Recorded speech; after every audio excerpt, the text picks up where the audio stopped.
Now, let's look at arithmetic progression. So you can see in this place, arithmetic progression is a specific type of sequence. Remember, it's also a sequence, okay, where the difference between any two successive members of the sequence is always the same constant, known as the common difference.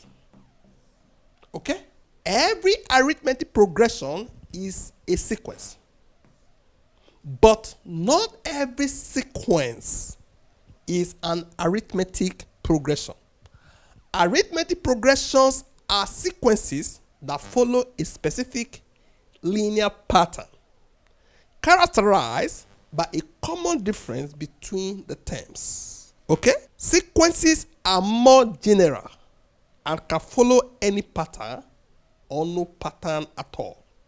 We have seen sequence. Now, it's time for us to look at arithmetic progression. Say, for instance, you have 1, 2, 3, 4, 5, and so on and so forth. Okay? As you can see, there is a progression whereby 1 is added to the previous value to get the next value. That one is called what? The common difference. This is the first term, the second term, third, fourth, and fifth. Okay?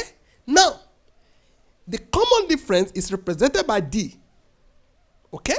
It means the second one minus the first one, or the third one minus the second one, or the fourth one minus the third one. Okay?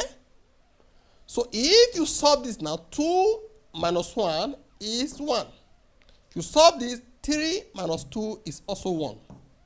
If you solve this, this minus this is also 1. As you can see, 1 is 1 throughout. It is a common value. We call it a common difference between each of these. And that value is 1, 1, 1 throughout this progression. Okay? The first term of a progression is represented by A. So this is the first term, is always represented by A. Okay? So there is a formula that says to have any term, that is the n term of an arithmetic progression, is the first term plus the term minus 1 D. Okay? This is the formula, that is the n term. Remember, when we are doing sequences, we were deriving different n terms, that is different formula for different sequences. But if it's an arithmetic progression, which is also a type of sequence, this is the formula for it. But remember, not all sequences are arithmetic progression. But if you're an arithmetic progression, the only way to know is with a common difference. If there is a common difference throughout, is this formula we are going to use for the n term. Okay?